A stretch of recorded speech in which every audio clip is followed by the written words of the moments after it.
Once upon a time, there was a man who lived a long and storied life, and his days came to an end.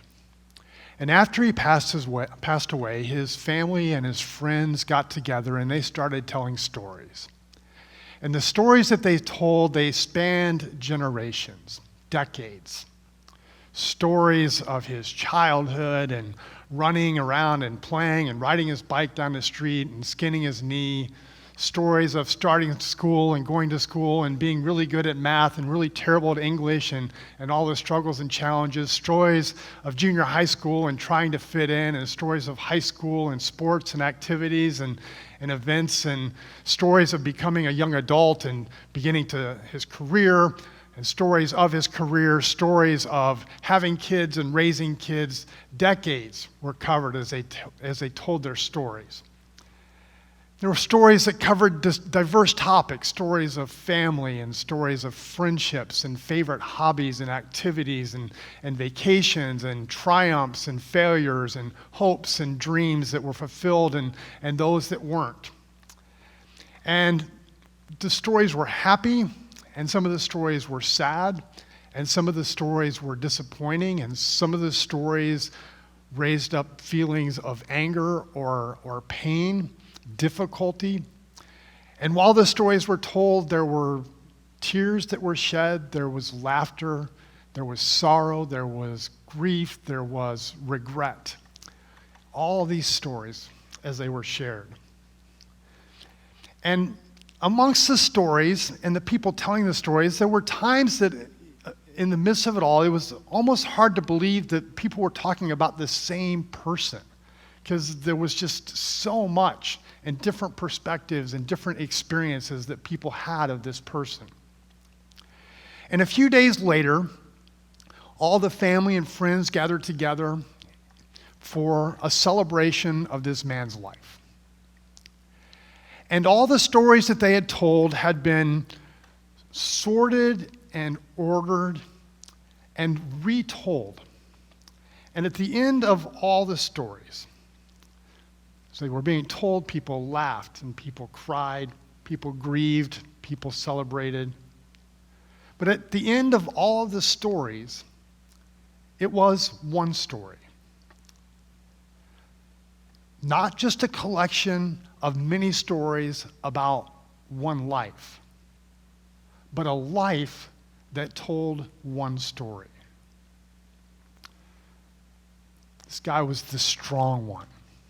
Everybody went to him if they needed something done.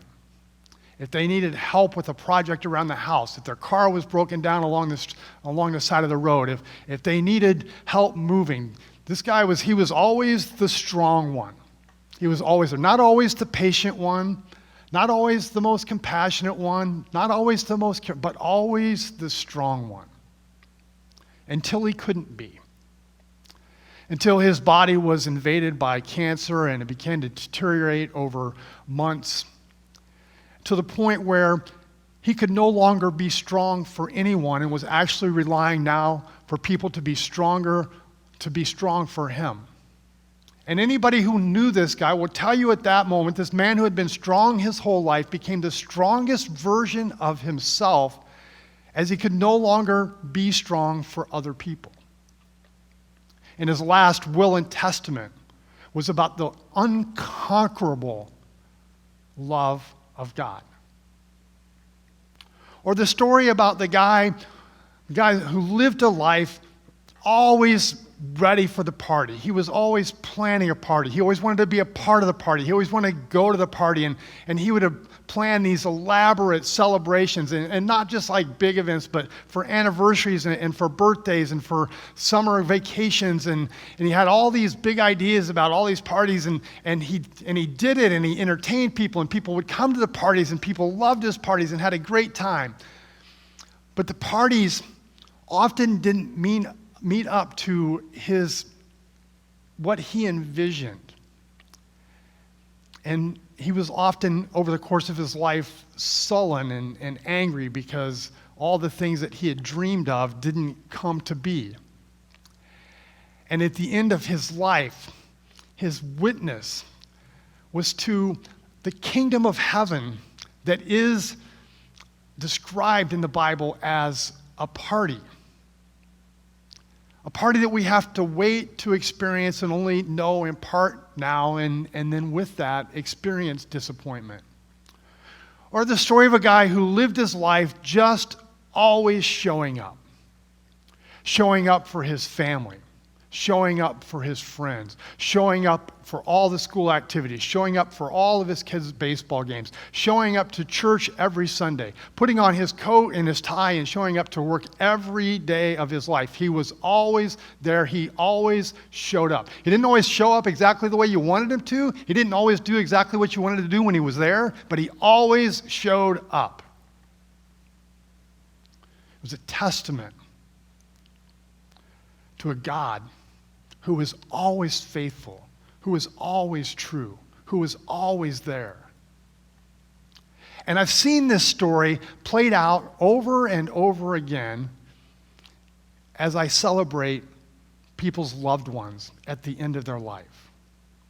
That all these stories that are the stories of their life ultimately come down to one story.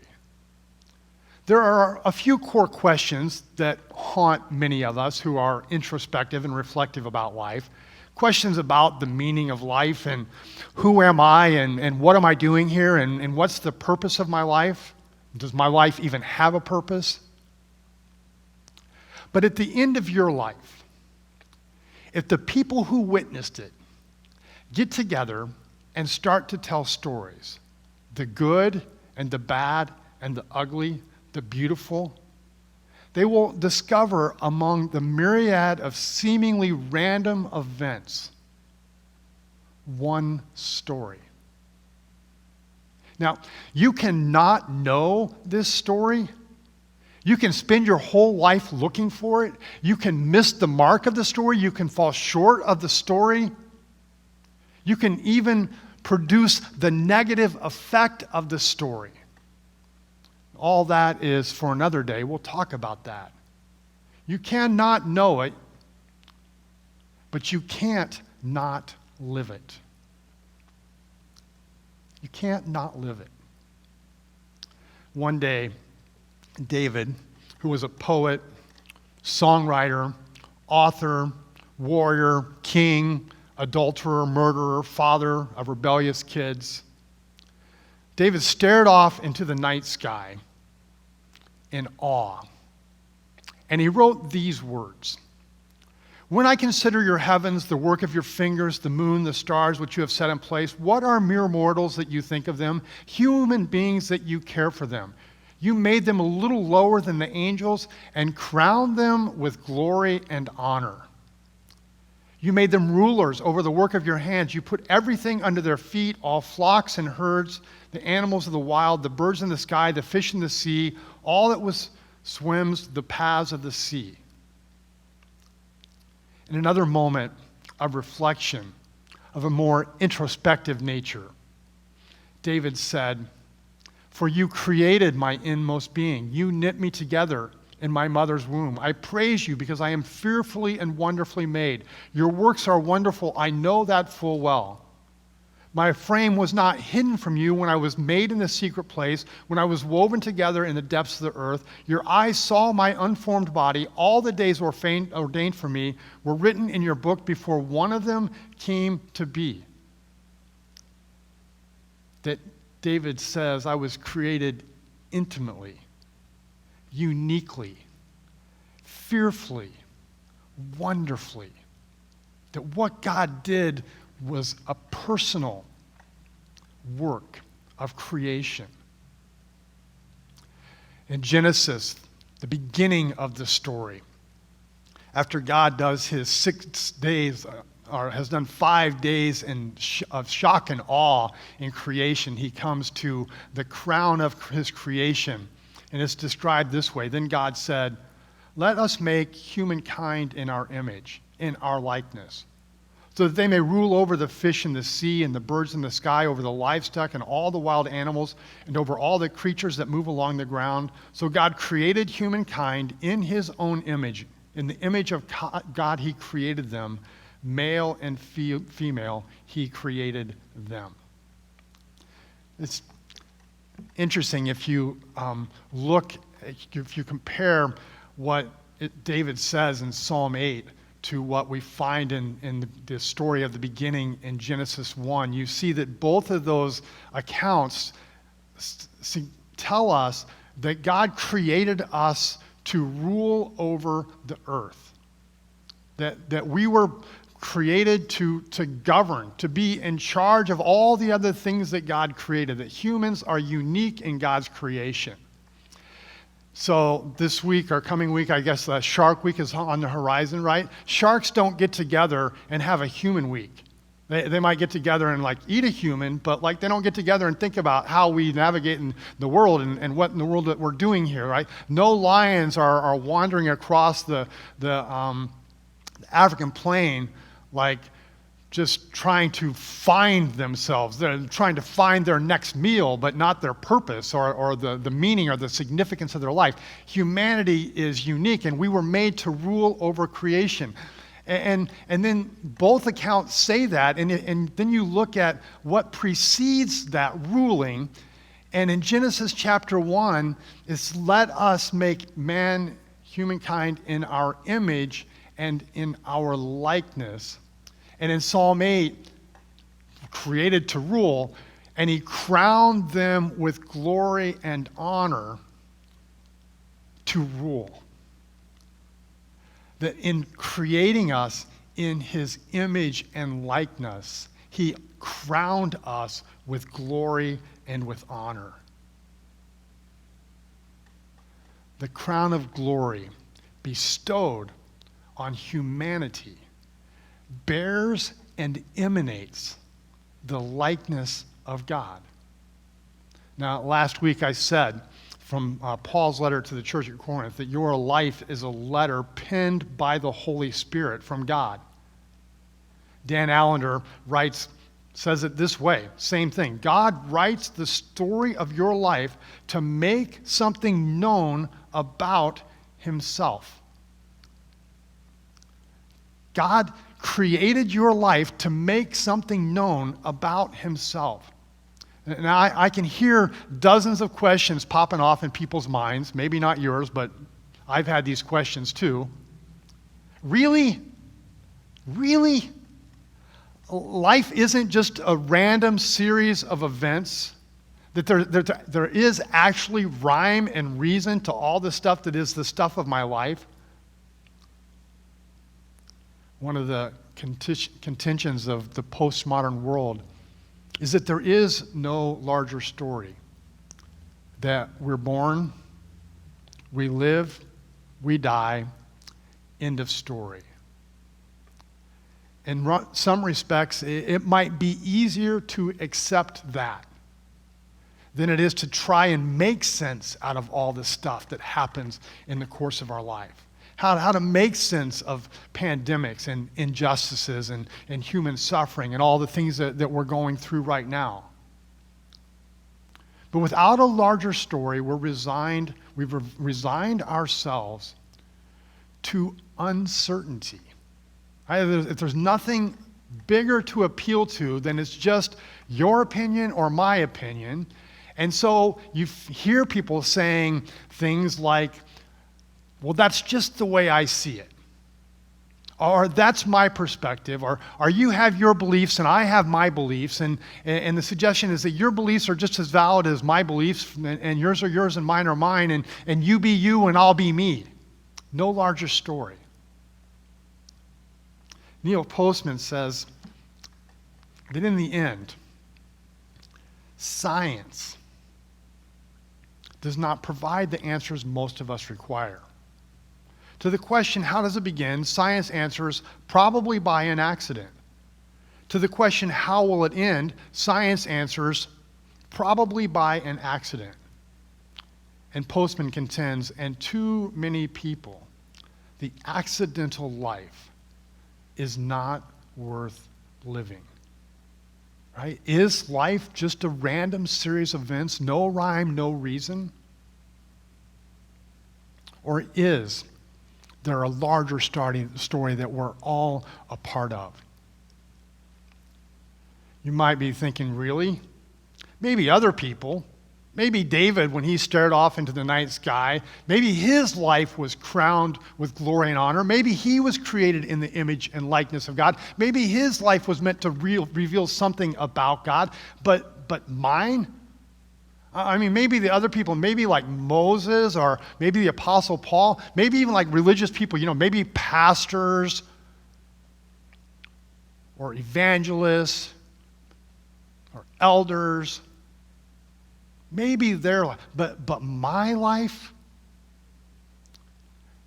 But do you ever have a nagging sense that you were meant for more than what you've become? That you were meant to be more, that you were meant to do more, that you were meant to accomplish more than you have and that you probably will now in your life. And what is that more? And where does that longing, where does that come from? Or do you ever feel a sense of shame, like not wanting to be seen? And why not? What is it that you don't want people to see? What is it that you're hiding? Does your blood ever boil with the slightest disrespect? And where does that anger come from? What are you reacting against? It's because there's something that you were made for that you're not living up to and isn't reality, some glory. See, we quote this verse often in the Bible. We talk about our human condition. Romans chapter 3, verse 23, Paul says, "For all have sinned and fall short," what? Fall short of the glory of God. Well, to say that all have sinned and fallen short of the glory of God is to say that everyone had a glory of God to fall short of. You were created in glory. Does it matter? If I can live it, if I can't not live it, even if I know it, then why do I need to maybe worry about it? Does it matter if we know what that story that our life was meant to tell? And I can tell you this. You can discover the weight of a hammer by hitting it against the head of a nail. You can also discover the weight of that hammer by hitting it against the nail on your finger. Either way, you will discover the weight of the hammer. You will learn a whole lot about what that hammer can do. But one way is constructive, and the other way is incredibly painful.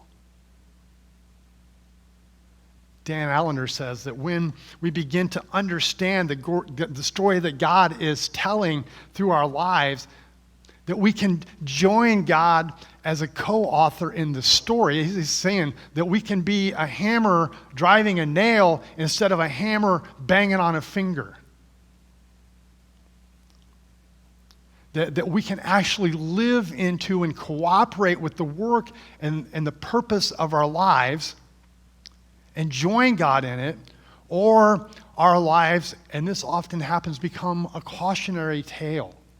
I took a public speaking class. I took a lot of them in college. I was a communications major, but we had one class we were talking about how to speak at events. And this was before I'd gone to seminary, before I ever thought about officiating a funeral. And this guy actually said this, when you're doing a funeral, you want to talk about a person's life and the good things that they did and their accomplishments and their achievements. And if they lived a really bad life, then you can just say, well, don't live like that. And I would never say that. Right? But there are things that we learn from the mistakes that we make. There are things we learn from mistakes other people make. And that's going to happen. That's inevitable. But can we discover before we're gone what it is that God is telling? The letter that he wrote, what is it communicating? And how can we participate in that? How do you see yourself? How do you see your life? Paul says that long before God laid down earth's foundation, he had us in mind and had settled on us as the focus of his love to be made whole and holy by his love. Before he created the world, he had you in mind. And what he had in mind was for you to be whole and holy by his love. We talk sometimes about, in theology, the doctrine of original sin. This is to say everybody is born into the world and destined to sin. It's going to happen. And even that our best good is tainted by sin. But Paul says in his letter to the church at Ephesus, he says, before even you sinned, there was something more original even than that. You have an original glory. And it's at the heart of the Christianity. Not just that we're forgiven for our sin, but that we're being transformed from glory to glory. That we're to be not hiding in shame, but to be that shine like stars in the universe. To know that we, in our creation, we're uniquely, fearfully, and wonderfully made in the image and likeness of God, crowned with glory and honor. You, fearfully and wonderfully made, crowned with glory and honor, to tell a story, God's life. It gives us a different perspective on the lives that we're living. And it changes, too, how it is that we relate to other people. Paul says this, he says, so now, because we have this ministry of reconciliation, we're being restored to what we were created for, we stop evaluating other people from a human point of view. He says, at one time we thought of Christ that way, we saw him differently, but now we see his glory, now we see him differently. The same is true for other people. C.S. Lewis says, it is a serious thing to live in a society of possible gods and goddesses, little g, to remember that the dullest and most uninteresting person you can talk to may one day be a creature which, if you saw it now, you would strongly be tempted to worship. He concludes, there are no ordinary people. You have never talked to a mere mortal. Every person that we're doing life together with was created in the image and likeness of God, crowned with glory and honor. And if your life and the lives of the people that you're doing life together with are a letter from Christ written by the Spirit to reveal the glory of God, doesn't it beg to be read carefully? And doesn't it need to be told to the world? Because you were made to reveal God's glory. And the people you're doing life together with are telling you in their lives something about who God is and how he is and what he is and how he works and what he's doing in our lives. Our stories matter to God because he made our lives to reveal himself. That's where we're going in this. We're going to unpack this over the next few weeks and talk about, we have this great once upon a time created crown of glory and honor. Clearly, that's not our experience. What happened? And where do we go? And how do we live? And how do we live into this story? But just for now, I want you to know that your life has a once upon a time that is beautiful, that is intimate, that is fearfully and wonderfully designed, crowned with glory and honor. God, I pray, restore our hope if it's been lost, and our purpose and our place in our world and our value to you and our significance for what you made us for. Stir in us, reawaken a desire that maybe gets deadened over time by frustrations and disappointments and setbacks and the abuse that we take from others and the pain that we bring upon ourselves, to remember again that before all of that, that you created us in your image and likeness to reveal your glory to the world. I pray in Jesus' name, amen.